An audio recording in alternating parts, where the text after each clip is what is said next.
great.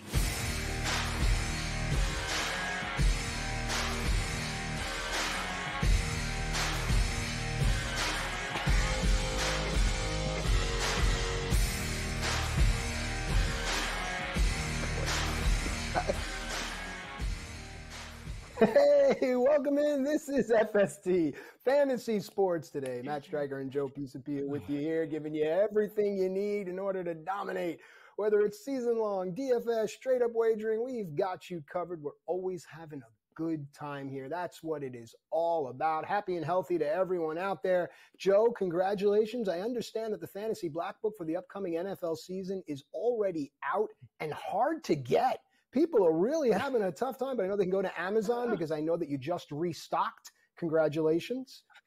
No, it's always in stock. It's not hard to get. It's easy. It's so easy. All you have to do is go off the shelves. Go get them now. Don't listen to this guy. Before they run out. What he's talking about. No. They don't exist. They're not in circulation. It's absolutely easy to get. You go right to Amazon. You put in Fantasy Football Black Book 2024. You put Fantasy Football, whatever it is, going to pop up there. You buy it, and you start preparing. I'm very proud of this year's version, too. I'm always proud of it, but this year, some great contributors. We're going to talk some more football here in hour 2 of the show, but I think we got to start hour 2 with the injuries. We were all prepared to talk about injuries, and then the Yamamoto injury popped up. So, Matt, I think we kind of have to toss that one around a little bit. So he exited the start with triceps tightness.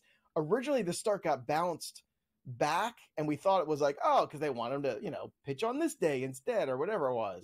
Everybody's being very cheeky about it, and then all this comes out. Now, we're going to talk about the line movement because there's been some line movement Rookie of the Year because of this.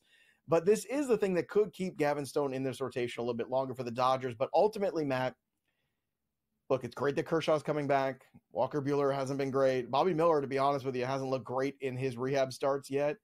Kershaw on the hill on return, right? Maybe soon. But, I mean, I don't know, Matt. I'm starting to look at the Dodgers, and this is the one thing we say every year about the Dodgers, right?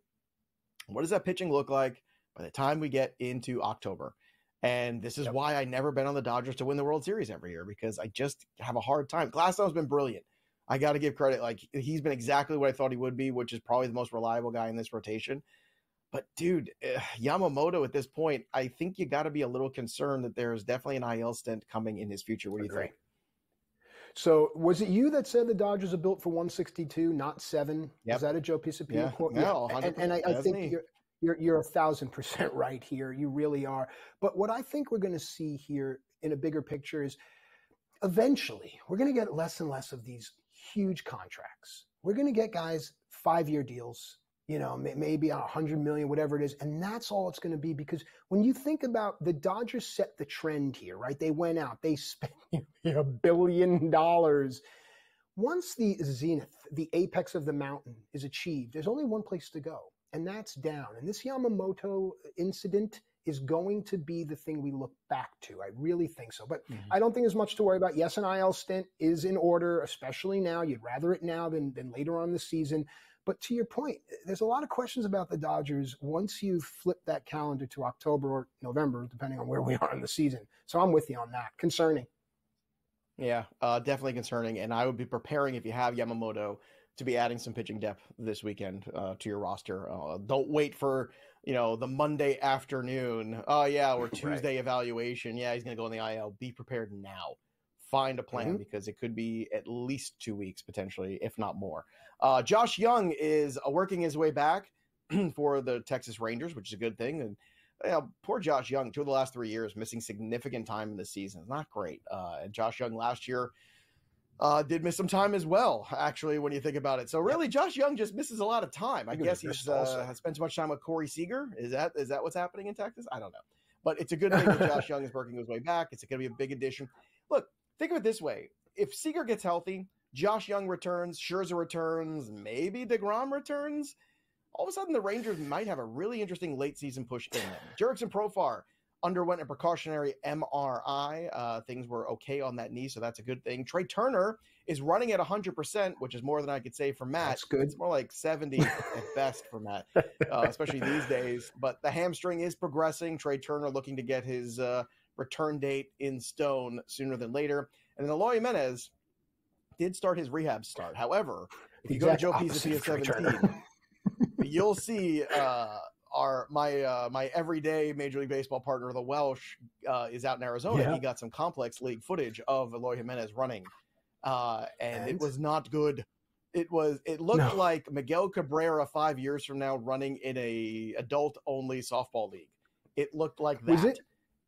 Was it you that posted the picture of a baby horse trying to stand for the first time and then said, "I just saw Eloy Jimenez trying to run"? I mean, it's so but if you disheartening. But that reaction was probably from the footage that Welsh had. And at one point we sped it up to see what it would look like, and he was running like Babe Ruth, and I was playing the kazoo to it. It's very funny. You should go check it out. It's on my my X timeline. But look, I don't care that he had a home run. I don't care that he did a double. He looked like he was, walking home after, well, he was. It's like the same walk you do after Chipotle. Like that's the walk. That's the run he was doing. Like he was just trying to. He's gonna there just goes trying our to make it sponsorship. in time. Well, Chipotle, the guac is extra, and so are the hosts here on FST. Also on the side of the injuries, the pitchers, but some good, some bad here. Clayton Kershaw, I mentioned, through a simulated game, working his way back from the shoulder issue. So Kershaw's going to be back because they're paying him, and he's Clayton Kershaw. So he's bouncing somebody. If it's Paxton, if it's Stone, somebody's getting bounced. Now, the Yamamoto injury might be the wrinkle in here, but again, we'll see what happens with that. Michael Wacha threw a simulated game as well. Steven Matz is going to throw 50 pitches today and see how it goes, and hopefully it will go well. And then Kodai Senga said his bullpen session went well. Now, if you remember, Matt, the Mets told us that Kodai Senga will be back at the end of April, and I said, BS, that's not happening. All right, remind me, what's today's date, Matt? I know it's June. This would be June 16th, Father's Day. June 16th. And is Kodai Senga back in the Mets rotation yet? Last time I checked, no. It's amazing. It's like they told us a lie. And I don't believe that the powers that be lie to us. Do you? Mm-hmm. I'm shocked. I'm appalled. They aren't going to lie to us either. Edwin Diaz has returned. That did happen. And he is going to go right back to being a closer like he should be. Because, again, you're paying him $100 million, so you better get your money's worth.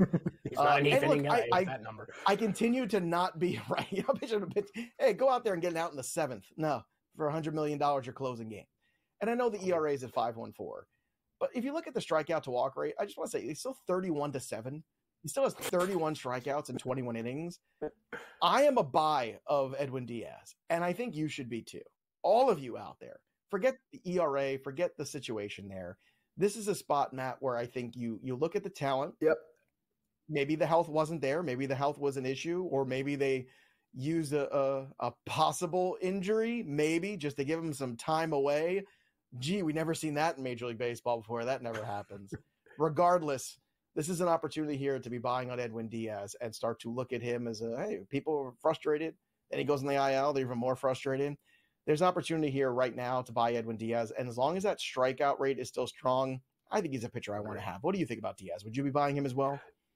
No, I agree. Smoke, meat, and mirror. Depending on your peripherals and you understand what Diaz is, I mean, obviously the save opportunities are going to be mitigated based off of the team's performance. But I'm with Joe. If you need the peripherals there, I mean, he's still Edwin Diaz. And if you have an opportunity to get him, you may as well. Joe? Yeah. Said smoked meat. Now all I can think about is grilling right now. That's all I can think about. I said smoke and mirrors, but you heard smoke and meat. But hey, listen, to each their own. I thought smoke and meat was weird. I was like, smoke and meat? What'd you say? I was like, what the hell is he talking about? Smoke and mirrors. You said smoke and mirrors? Story of my life. Yes. It sounds like a weird barbecue / salon. Yeah, smoked meat and mirrors. It's a fun house where you can go do a lot of things. That's right. Yes. You get your hair dyed. You get your hair dyed and you get some brisket. It's nice. That's actually, it doesn't sound so bad. I won't be going there. I don't have any, hair to do, but it's okay. That's actually not a bad idea. But if you have some fad bucks, we can talk waiver wire on the other side of the break. If you have your fad bucks, maybe we can do that. We could. But before we do that, I want to talk more about some line movement too and some football. There's so many things to talk about. Let's take a break and we come back. We'll talk about that waiver wire.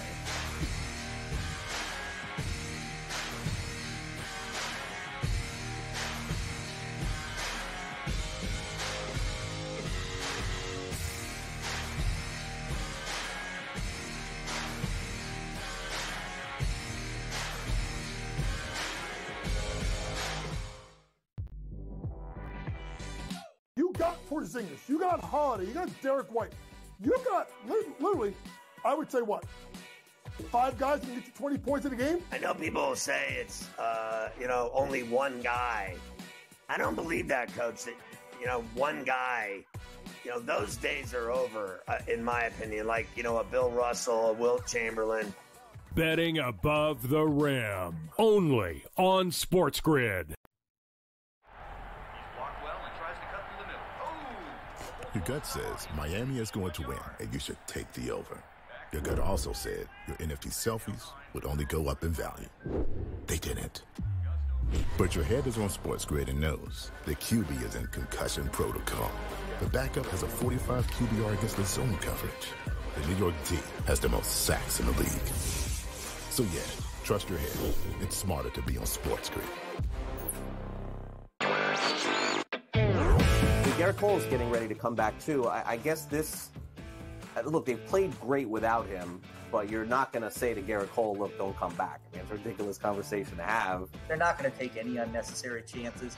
And look, they're at the point where they have a lead. They certainly are going to make the playoffs, I would say, barring some sort of complete collapse. And that's all it takes. Newswire, only on SportsGrid. 8 playoff games at home for Boston in Beantown. They are 6-2 straight up. The wild card, I would say, in this game is not necessarily, well, what are we going to get out of Luka Doncic, Kyrie Irving, Brown, and certainly Tatum. It is Kristaps Porzingis to me, because we're not getting back a player that's like, hey, rotational guy. Like, remember when Derek Lively went down with an injury? He was playing well, but a young player, like a piece. The early line, only on SportsGrid. Great.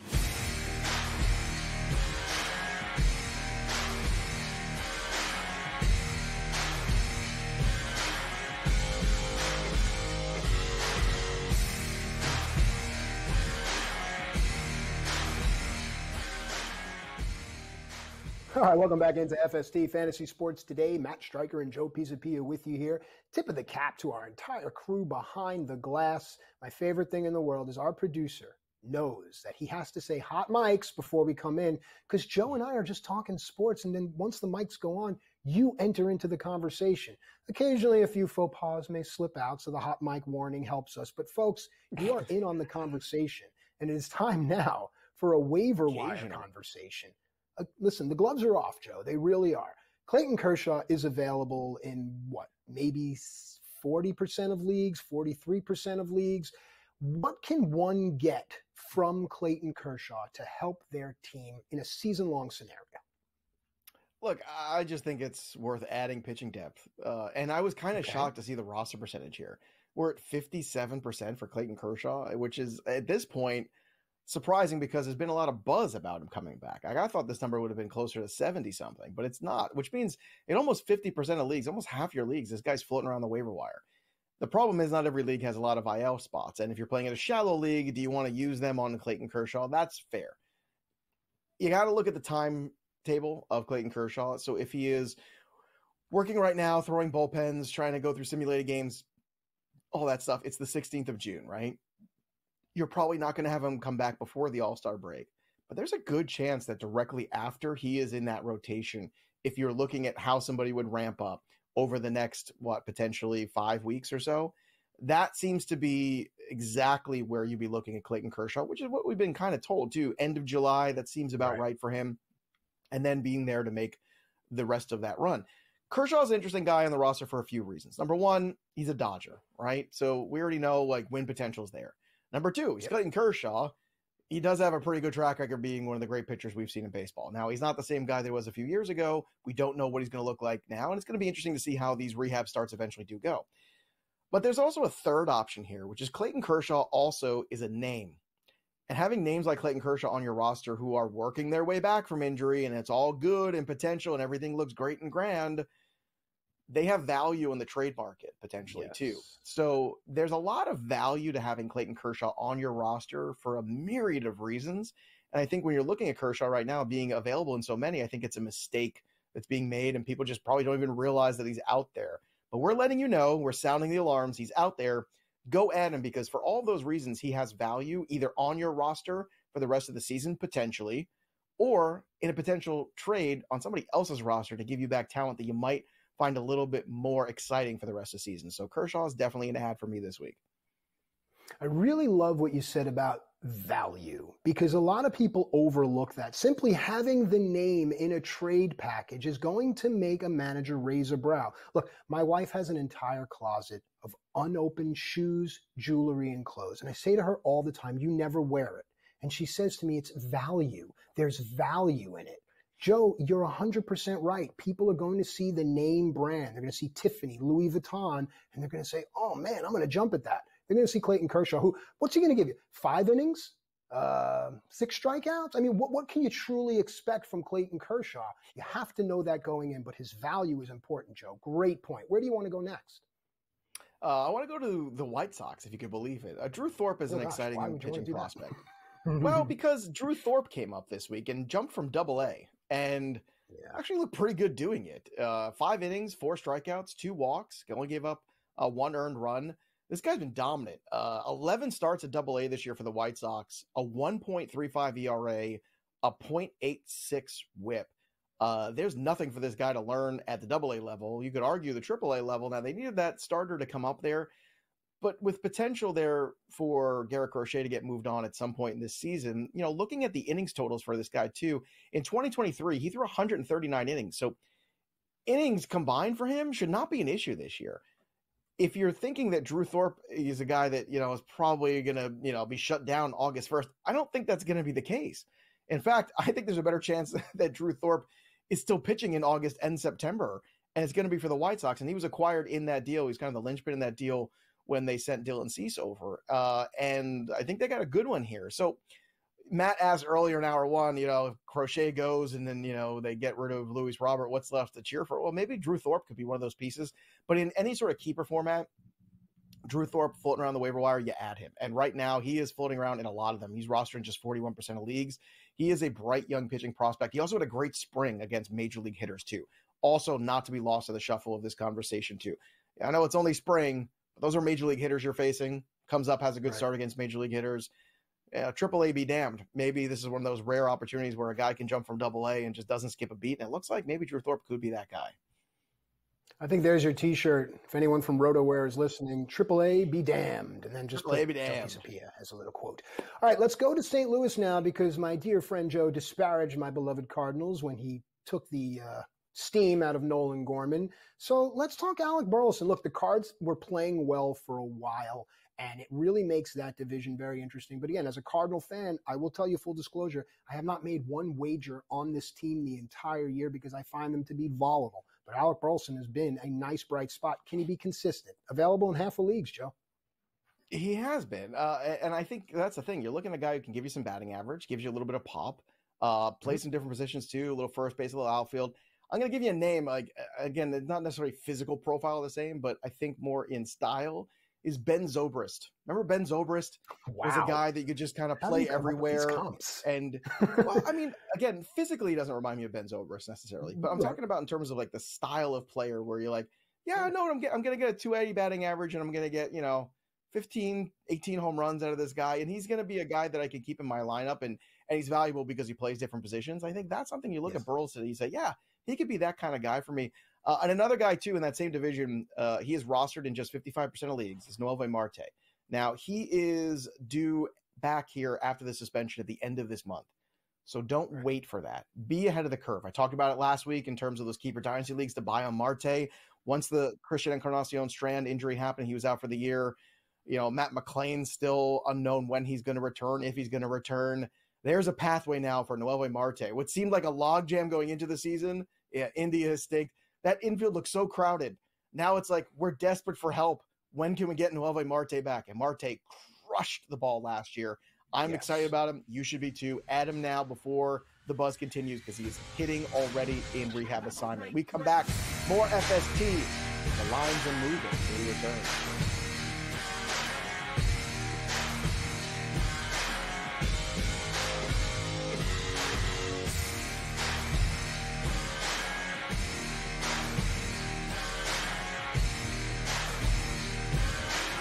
When it comes to betting on sports, injuries matter, and Sports Injury Central has you covered all year long with expert injury analysis and injury-based picks for the NFL, NBA, and MLB. Our former pro sports doctors have unmatched experience to analyze every injury so you know the impact of the player, team, and their upcoming matchup. Whether it's articles, podcasts, player insights, or our patented injury scores, Sports Injury Central will help you keep up with your fantasy team and make more informed wagers. So make sure you follow Sports Injury Central and gain an edge at sixscore.com.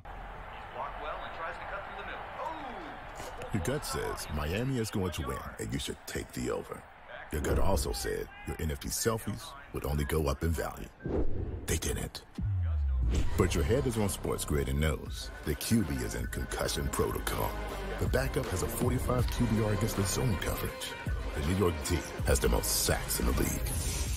So yeah, trust your head. It's smarter to be on SportsGrid. Anyone that's been to a sporting event, the atmosphere before a game, I think Game Time Decisions has that same exact atmosphere. This is our arena.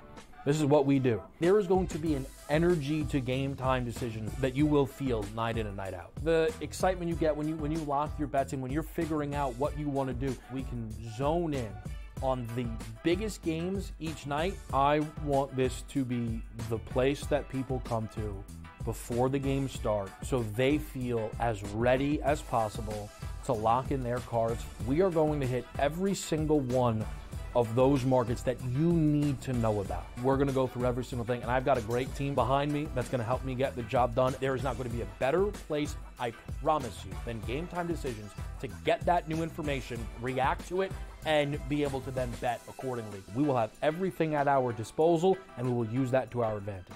I'm Kevin Walsh. Tune into Game Time Decisions from 6 to 8.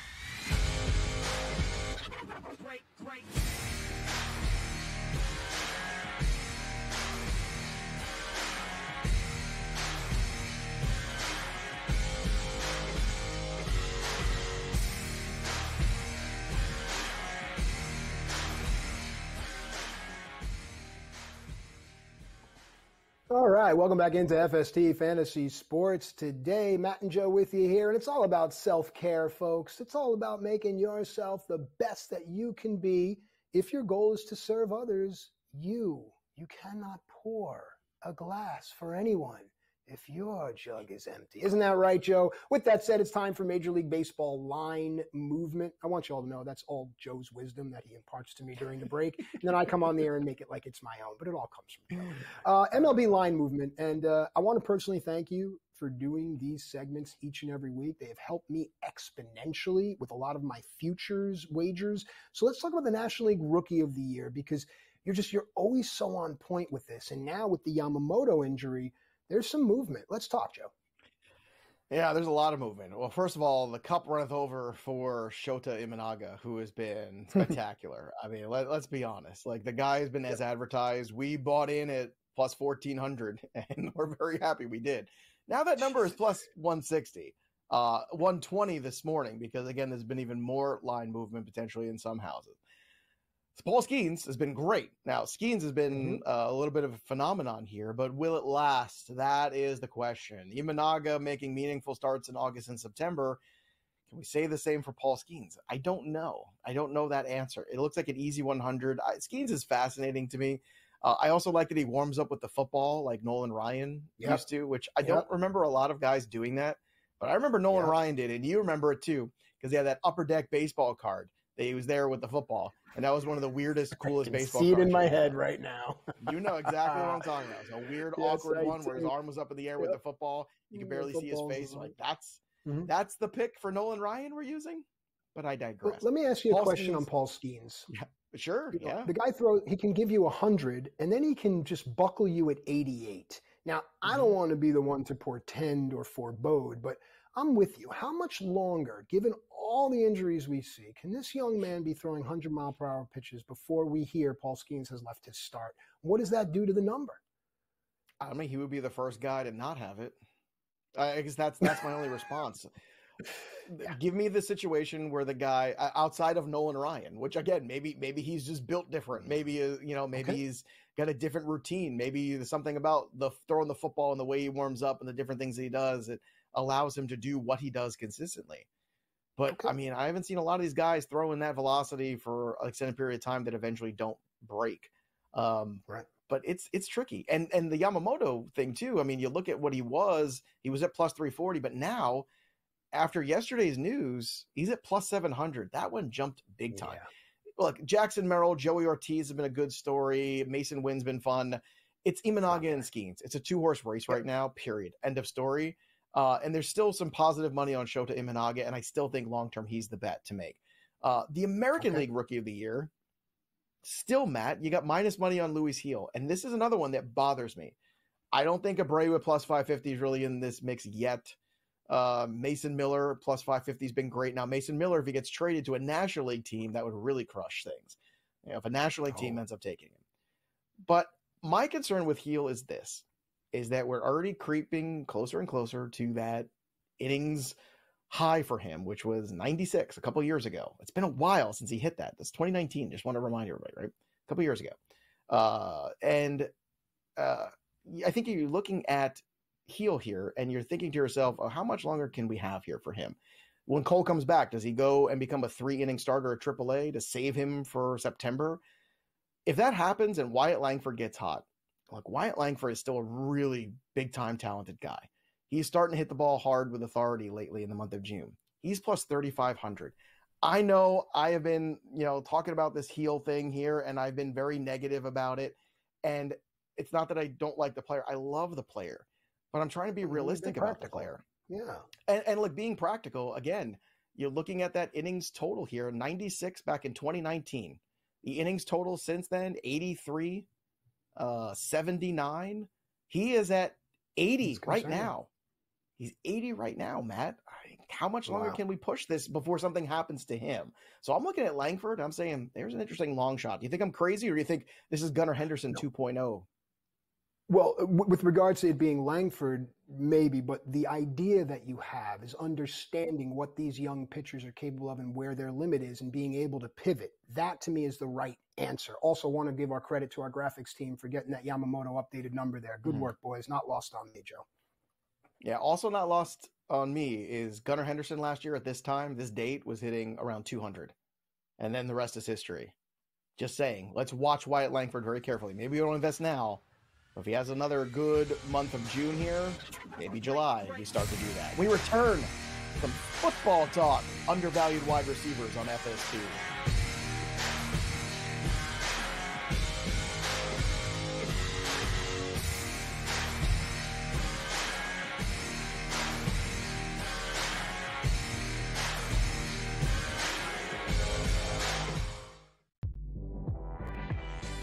You got Porzingis, you got Holiday, you got Derek White, you got literally, I would say what, 5 guys can get you 20 points in a game? I know people will say it's, only one guy. I don't believe that, Coach, that, one guy, those days are over, in my opinion, like, a Bill Russell, a Wilt Chamberlain. Betting above the rim, only on SportsGrid. Your gut says Miami is going to win, and you should take the over. Your gut also said your NFT selfies would only go up in value. They didn't. But your head is on SportsGrid and knows the QB is in concussion protocol. The backup has a 45 QBR against the zone coverage. The New York D has the most sacks in the league. So yeah, trust your head. It's smarter to be on SportsGrid. Garrett Cole's getting ready to come back too. I guess this, look, they've played great without him, but you're not going to say to Garrett Cole, look, don't come back. I mean, it's a ridiculous conversation to have. They're not going to take any unnecessary chances. And look, they're at the point where they have a lead. They certainly are going to make the playoffs, I would say, barring some sort of complete collapse. And that's all it takes. Newswire, only on SportsGrid. 8 playoff games at home for Boston in Beantown. They are 6-2 straight up. The wild card, I would say, in this game is not necessarily, well, what are we going to get out of Luka Doncic, Kyrie Irving, Brown, and certainly Tatum. It is Kristaps Porzingis to me, because we're not getting back a player that's like, hey, rotational guy. Like, remember when Derek Lively went down with an injury? He was playing well, but a young player, like a piece. The early line. only on SportsGrid. Great.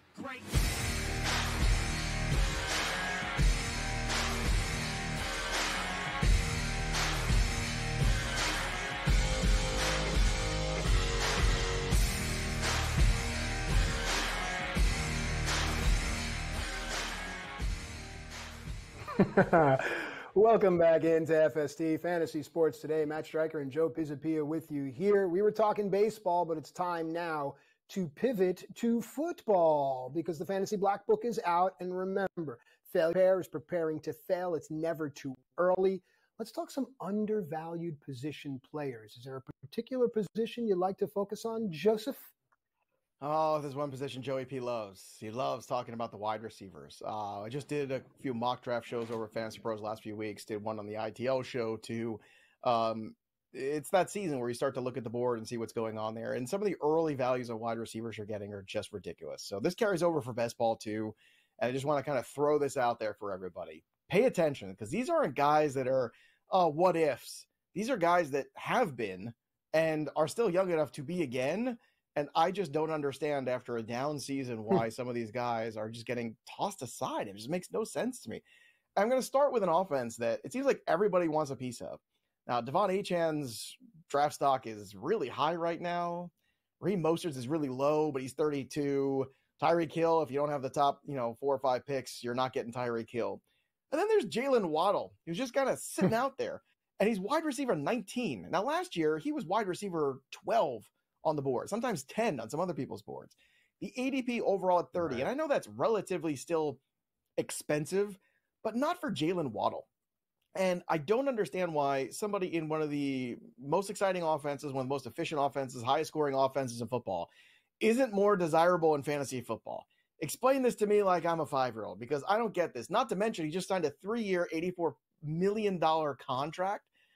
So, Matt, I look at this kind of deal and I'm thinking to myself, well, they love Jalen Waddle. I love Jalen Waddle. Why does everyone else not like Jalen Waddle so much? I get it. He was hurt last year. He only played 14 games. But his rookie season, he had 104 receptions. 104 receptions in his rookie season. 2 years ago, he had 75 catches for 1,300 yards and 8 touchdowns. Last year was a down year. He was dealing with some injuries. He finishes wide receiver 31. Okay, he only played 14 games. Okay. But is all of a sudden Jalen Waddle not good at football? Did I miss something here? He's 25 years old. No. He's been one of the best wide receivers we've seen in the last 3 years. And he plays in a high-powered offense. I don't get it. This is an incredible value. And if you give me this guy at wide receiver 19 in the 3rd or 4th round of a draft, I'm taking him every single time, Matt. And I am excited about drafting him, and he's being grossly undervalued in the market right now. Here's the thing, Joe. Remember that we live in a time now where it's always about the new iPhone. And the minute the new iPhone comes out, everyone forgets about the $1,000 iPhone that they just bought 2 years ago. That is what happens, especially in football. But people like you remind smart drafters, smart investors to fade the noise. Everyone wants to go run and chase the new shiny thing, go right ahead. We talked about value in one of the previous segments. If you're going to leave a value like Jalen Waddle, an offensive ecosystem, which the Black Book outlines to a T, if you're going to leave him sitting there for guys like you and I, by all means, we are going to take him and we are going to trounce you in your league. Who's next? Next is T. Higgins, and it's funny, too, because you're right. We are prisoners of the moment, it seems like, culturally with things. But yet, at the same time, the same fantasy football community that was been, chased Josh Gordon's one good season for what seemed like a decade after. So I can't look at those two things and understand them. How can we be down on a guy and then chase a guy who was good once, basically? I just don't understand it from years and years and years. T. Higgins I'm chasing this year. Why? Because he plays in a great offensive ecosystem. He has a quarterback, a coach I believe in. Offensive line continues to make some improvements, which is good. But again, this is a player 2 years in a row, back-to-back, 1,000-yard receiving seasons, 74 receptions, back-to-back years, the exact number. Had 6 touchdowns, 7 touchdowns in 21 and 22. Last year, down year, only played 12 games, 42 catches for 656 and 5 touchdowns. So what? T. Higgins is no good at football either now, too? He is wide receiver 29. Again, this was a guy last year was wide receiver 13, 14 on most people's boards. He was a 1A wide receiver, about as steady as it gets. You could set and forget T. Higgins, and you were going to get 1,000 yards and 7 touchdowns right as rain. And now you're telling me he is a wide receiver 3? Bro, you got to be kidding me here. ADP is 56. This makes no sense to me. Go ahead. Do you think field situation has anything to do with the T. Higgins misnomer, if you will? Maybe it's uncertainty of, okay, what are they going to do? Are they going to move on from him? Or he is looking for the big contract. Could there be holdout situations? That's the only thing that you can think of at this point, is maybe it's just more of a concern with the picture of, is he just going to show up there and play? Most of these guys eventually show up and play. And I understand they drafted Jermaine Burton, and I like Burton a lot as a wide receiver, but he's still a rookie. So although he's exciting, it's T. Higgins that I'm still excited about. Another guy, too, is Terry McLaurin, who has played with 12 different quarterbacks in his career, none of which have been as good potentially as Jaden Daniels. And now Terry McLaurin, folks, just want to say this, is going at wide receiver, get this, 32, ADP of 60. Now, Terry McLaurin is a very talented player who has made the most of some awful quarterback situations. And I mean awful with a capital A. And throughout all those awful situations, Matt, he has had 1, 2, 3, 4 straight years of 1,000-yard receiving seasons. 4. With the crappiest quarterback play you could ask for, and he still manages to find about 5 touchdowns. Now, I'm not saying all of a sudden it's going to be a prolific passing game here, but Jaden Daniels is going to move the chains, and he's going to give this offense a little bit more opportunity. And the Washington Commanders are in an interesting spot here. New coaching staff, new quarterback, a lot of new stuff. Sometimes it takes a little bit of time to gel. But there's a lot more talent on this roster, too. Jaden Daniels, Austin Eckler gets brought in, right? Brian Robinson looks like a pretty good young back. I think this is another team that could really outperform as the season goes on, and you want to pay attention to. But this one, again, to me, Terry McLaurin at wide receiver 32, he is not a wide receiver 3. Wide receiver 3s don't have annual seasons of 1,000 yards, and touchdowns are tough year to year to gauge. But this is another player here who is in a situation now for the first time to truly have a breakout year potentially. And I think Jaden Daniels is capable of giving that to him as early as his rookie season. I think the talent of Daniels is that good. Yeah, listen, as a Commanders fan, I'm going to be really intrigued to see the next guy on our list too, as we go through. Matt's having some tech issues right now, but as you go through, and the next guy on this list here is Chris Godwin. Chris Godwin, wide receiver 33 with an ADP of 63. Now, I understand, again, Godwin's another one of these guys where touchdowns didn't come to him necessarily last year. Mike Evans was that guy. But again, let's take a look at the track record here of Mike Evans. In 4 of the last 5 years, 1,000 yards receiving. Now, I understand the trend line for touchdowns has gone the other way too. 7, 5, then 3, then 2 last year. So that's the major concern. Chris Godwin's not catching touchdowns, and I get that. But most people still play in full PPR leagues. And if you're going to give me Chris Godwin as my wide receiver 3, who's just going to catch, somewhere around 80 to 90 balls this year, I mean, he's 1 year removed from 104 receptions. Now, I understand Baker Mayfield last year had a good season, and we're hoping he can build on that. Dave Canellis, the guy that really kind of shaped Baker Mayfield to this best version as he did Geno Smith the year before, he has moved on to Carolina to become the head coach. But I think he leaves behind him the blueprint of what to get out of Baker Mayfield. And I think the coaching staff is going to understand that. And Mike Evans is another year older. And I do believe at the end of the day, you look at Chris Godwin and you say, there's upside for this guy to have back to the 5 or 6 touchdowns. Again, touchdowns can be fluky year over year. I wouldn't look at this as a down trend line for him, especially because if you look at what he's done on the field, it's been very consistent. And he's been playing in games. He played in 17 games last year. The previous knock on Godwin was, wow, he would only play 12 games or 14 games. Well, he played 17 last year. He finished as wide receiver 32. But if he had 5 touchdowns, he would have been wide receiver 28 or 27. And it's a little bit different. And I just look at all of these names on this list. Jalen Waddle, T. Higgins, Terry McLaurin, Chris Godwin. All guys that are young enough still, all guys that have shown you really good consistency. They're all coming off down years.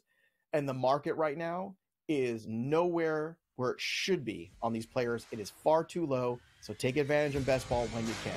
We return. Tight ends you should avoid in fantasy.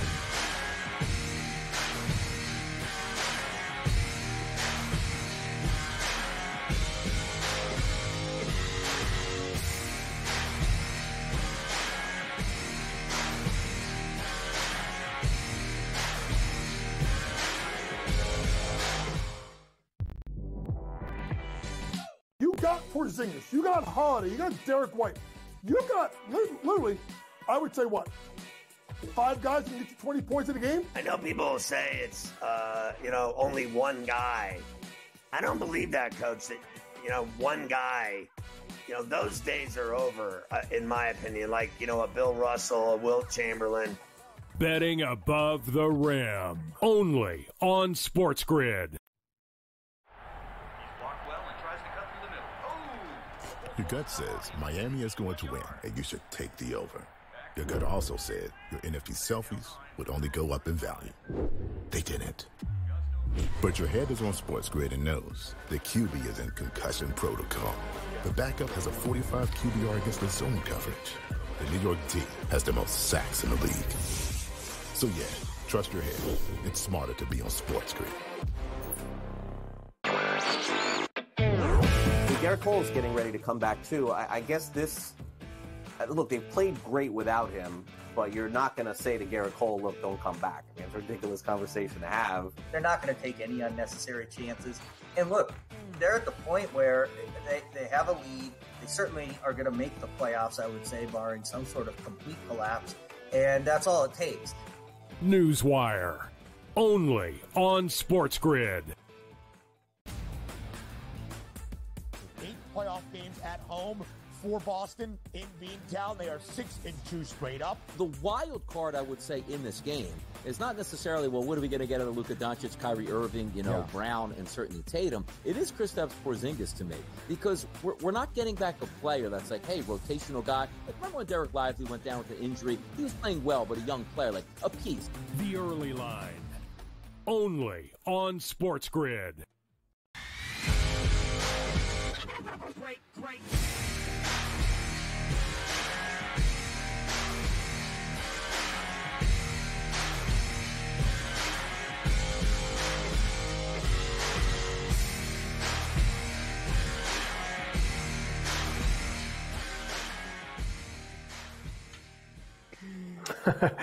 All right, welcome back into FST. It's Fantasy Sports Today. Matt Striker and Joe Pisapia giving you everything you need and more in order to dominate in this crazy world. It's now time for players to avoid. And I really love that we're doing this here on FST at this point, because I think it's an important conversation to have, Joe, as we enter into the NFL season. Drafts coming, right? They're looming. Players you want to avoid and why. Want to start a tight end? What do you like? Or don't like? Yeah, like the tight ends right now, it's a really good year for drafting tight ends. Last year's rookie class was really solid. You have a fantastic group of people, to pull from. Mm-hmm. You still have the old stalwarts like Travis Kelce, Mark Andrews, but you have Dalton Kincaid, Sam Laporta. I think Kyle Pitts is going to be fantastic this year. And you still got the Kittles and the Ingrams. And then after that, it gets a little dicey, where I actually don't love the late tight end strategy as much this year. I think there's a lot of value in the middle of that tight end board, Kincaid, Pitts specifically. But there's also some landmines. And the first one I want to talk about is David Njoku, who was tight end 5 last year. And again, nothing against David Njoku, the player. He is a terrific talent. But the problem is, I have legitimate concerns about whether or not he can come anything close to what you saw last year. He's been in the league now for quite some time, 7 years. And I think we kind of forget that. And I think whenever, you have a guy who breaks out in the second, third, even fourth year, it's okay. But year 7 typically is not the breakout, right? What was different last year? Joe Flacco. So you gave him an old-timey pocket passer, and Joe Flacco rolls into town off of his couch and all of a sudden makes David Njoku a thing. Why? Because he's Joe Flacco. He wants to sit back and sling the football all over the place, and he still could do it. And he had a lot of pass attempts every game. Deshaun Watson has not shown any acumen for wanting to throw the football for any reason to David Njoku. So when you bring in Jerry Jeudy this offseason, you still have Amari Cooper around, you have Jerome Ford catching balls too. I just have a hard time believing that David Njoku isn't going to revert back potentially to that guy who was more like, I don't know, tight end 20, or at worst, maybe, 2 years ago, tight end 13. That's not a tight end 1. It's right on the fringe. And you're drafting him as the 9th tight end overall. That just doesn't compute to me. I think there's far too many questions. Now, look, if Winston ends up playing more than Watson, maybe that changes the dynamic.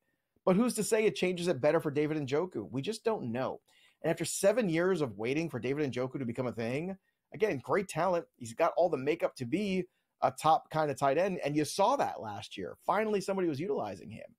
did that wake up the offensive coordinators there a little bit more? Does Stefanski look at him and say, yeah, why aren't we using this guy more? Let's build in plays for him. Let's make him the go-to on more plays. I'll believe it when I see it with Deshaun Watson or whoever's under center this year for them. Again, Winston or Watson. It's going to be one of those two guys for most of the time. It's just a hard sell to invest in David Njoku and look and say, oh, yeah, he can just repeat what he did last year or even build on it. Sure, it's possible. But what have you seen to that effect outside of the couple games he had with Joe Flacco at the second half of last year that leads you to believe that that's true? I haven't seen enough of it, and therefore I'm passing hard on him. It's a great point. It does take two to tango, especially in the National Football League. So I like that you bring it out and bring it forward as to who's throwing the ball matters almost as much as who's catching it. All right, I really want to get your take on this next player because I think it's going to be a polarizing take. I'll let you take it from here. Who's the tight end you want to avoid? Yeah, Dallas Goedert's kind of been one of these guys floating around for, he's a good low end, tight end one. And then last year, things kind of went south for him. Injuries did happen too. But even so, 2 years ago, he only played 12 games and he still finished as tight end 10 overall. But last year he was tight end 15. And I think there's this false sense of security with him because he's been, very, just kind of there, relevant, decent enough. He's never been a big touchdown guy. 5 was the most he ever had in a season. And that was way back in 2019. And I look at right now a situation where I think this offense is going to change a little bit. You've never had the kind of running back that they have right now in Saquon Barkley, who's a true three down back who can really bring something special to this offense if he can stay on the field, especially with that offensive line. And that's the thing. Like, Saquon Barkley's never played an offensive line this good ever with the Giants. Now you're dropping into one with the Eagles that is about as good as it gets in terms of running the football. And he is really good at catching the football. And I'm concerned that some of those short and intermediate targets are going to go Saquon Barkley's way, and they should. He's the more dynamic talent compared to him and Dallas Goedert. And if you already have Devonta Smith, and you already have A.J. Brown, and I have Saquon Barkley, and you're going to want to run the football with Jalen Hurts, just kind of look and saying, well, where does Dallas Goedert fit in? I'd much rather be taking a risk on Brock Bowers and the talent of that guy when I'm looking at the end of my draft at tight end than I am necessarily looking at Dallas Goedert, who used to be safe. But again, I think maybe at 29, the body's breaking down a little bit too. And I think it's a false sense of security that, Dallas Goedert will be tight end 10 and everything will be fine. I think there's a better chance he's tight end 15 than tight end 10 this year. That's a great point about a new running back being brought in, because then you have to count for the mouths that need to be fed. Can the same conversation be had in Houston?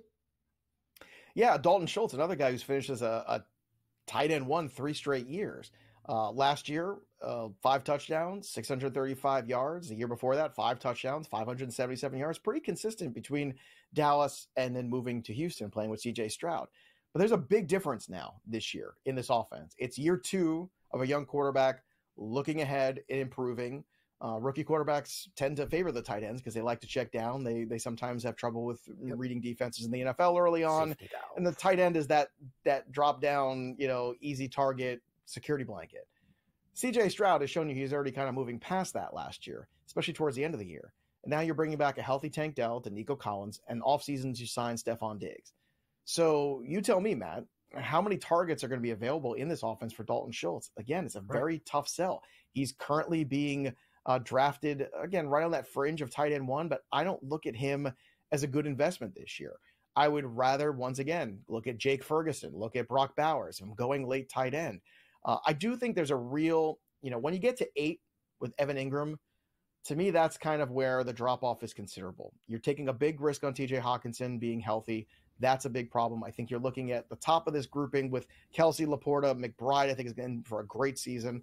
Andrews, worried about the consistency and the injuries, but at the end of the day, still more good potentials ahead of him. Dalton Kincaid could be the guy who leads the Bills in targets this year. It's not out of the range of outcomes that happens. Kyle Pitts, Kittle, Ingram, and then after that, things get dicey at tight end. So late tight end, good, but don't let tight end go off the cliff there. Get one of these top 8 guys, because after that, it gets real dicey unless Brock Bowers becomes a star. We'll return after this, a quick break.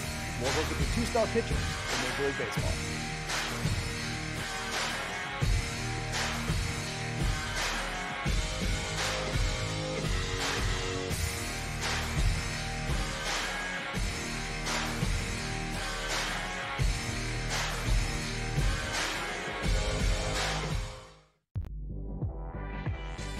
You got Porzingis, you got Holiday, you got Derek White. You got literally, I would say what? 5 guys that can get you 20 points in a game? I know people will say it's, only one guy. I don't believe that, Coach, that, one guy, those days are over, in my opinion. Like, a Bill Russell, a Wilt Chamberlain. Betting above the rim. Only on SportsGrid. Your gut says Miami is going to win, and you should take the over. Your gut also said your NFT selfies would only go up in value. They didn't. But your head is on SportsGrid and knows the QB is in concussion protocol. The backup has a 45 QBR against the zone coverage. The New York D has the most sacks in the league. So yeah, trust your head. It's smarter to be on SportsGrid. Garrett Cole is getting ready to come back too. I guess look, they've played great without him, but you're not going to say to Garrett Cole, look, don't come back. I mean, it's a ridiculous conversation to have. They're not going to take any unnecessary chances. And look, they're at the point where they have a lead. They certainly are going to make the playoffs, I would say, barring some sort of complete collapse. And that's all it takes. Newswire. Only on SportsGrid. 8 playoff games at home for Boston in Beantown. They are 6-2 straight up. The wild card, I would say, in this game is not necessarily, well, what are we going to get out of Luka Doncic, Kyrie Irving, Brown, and certainly Tatum. It is Kristaps Porzingis to me, because we're not getting back a player that's like, hey, rotational guy. Like, remember when Derek Lively went down with the injury? He was playing well, but a young player, like a piece. The early line. Only on SportsGrid. Great.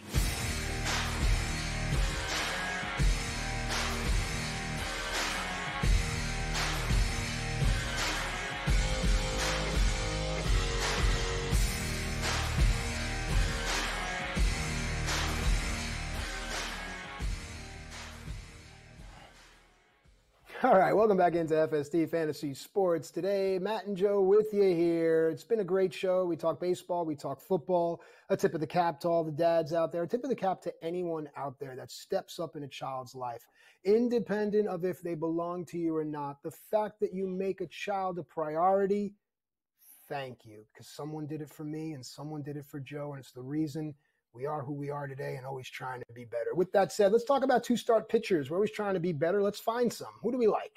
Who don't we like? Yeah, this one's tough because Jordan Hicks is a guy that, we did like a lot going into the season, and he had a really good April, and we talked about that, and we talked about, look, at some point he's going to hit an innings wall, and I'm a little worried we're starting to hit the innings wall a little bit. Just starting to put that out there potentially. In April, he had a 1.59 ERA. In May, he had a 3.99 ERA, and now in 2 starts in June, that ERA is 5. He has the Cubs on the road, and he's got Sonny Gray and the Cardinals on the road. Matt, as much as I like Jordan Hicks and what he, could potentially be for the Giants in the future, it feels like, again, we are hitting the wall here. And I know nobody wants to hear that when I talk about Luis Heel, and nobody wanted to hear it when I talk about Jordan Hicks, but maybe this is exactly where we're at. I think this is a sit for me despite the 2 starts. Matt, what do you think? I don't like that matchup, especially against Sonny Gray.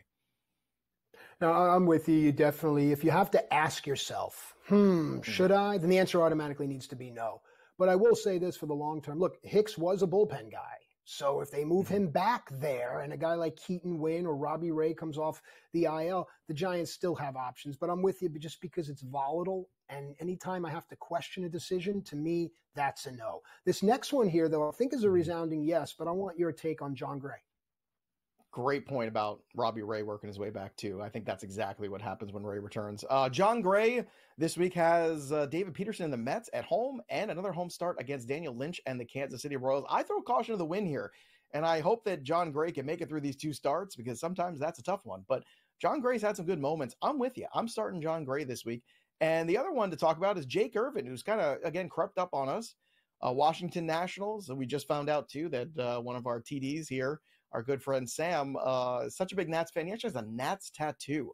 I guess somebody had a good time after the World Series a few years ago, and maybe had a few too many. He was 12 when they won the World Series. He was not 12.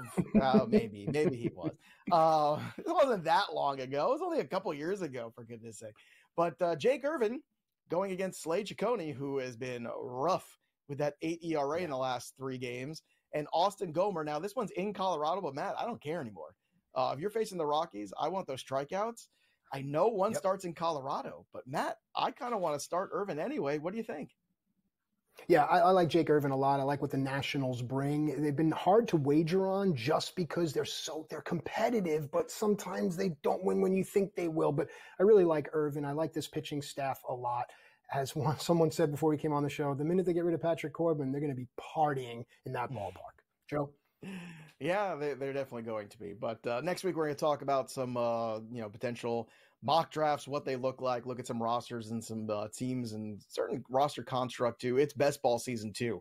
I already pointed out some great values already on that wide receiver board. So if you do want to start running back early, get that hero RB, man, if you can get Waddle, you can get Higgins and McLaurin, that's a pretty good wide receiver core to build around a strong RB. Like, you put that around Saquon Barkley or Bijan Robinson or Breece Hall, things could be pretty good for you. It's going to be tough to do that at the one spot with McCaffrey, but that's a conversation for another time. We still got plenty of baseball left ahead of us, too. We'll be back checking the line movement and all that stuff going on. But to Matt's point, too, Father's Day is a very special day out there, and whether you are acting as a father to somebody or whether you are the daddies who are getting it done, go out there, do something nice for yourself today. Take that time, whether it's a nice walk out there, whether you're grilling, you sit back by the pool, you pop a cold one, or you're going to a ball game, or like me, coaching today on Father's Day yet again, because Raiders. Our flag football Raiders are in the playoffs. Matt, goal line stand last week, 3 straight stops at the goal line with time expiring. The Raiders are the team of destiny, amazing. Matt. I feel it in my bones. We are the underdogs now for the rest of the playoffs. We were the favorites last week. I don't know what the line is. I'm going to have to check it. I want to say it's probably the Bears by 3, I would think. Maybe 3.5. That's doable. I'll wager. But I got to say this, Joe. Teams take on the personality of their coach. If those kids are taking on your personality, you've already won, my man. I say it all the time. You're a great friend, a great father, a great host, and a great coach. Go get him today, pal. You're a great dad, too. He's out there right now doing shows while he's on vacation with the kiddos. He's going to go out there and ride some trains with the kids and do all kinds of fun stuff there. Go. I hope you do, too. Have a great Father's Day, everybody. That'll do it for us. We'll see you next time, kids.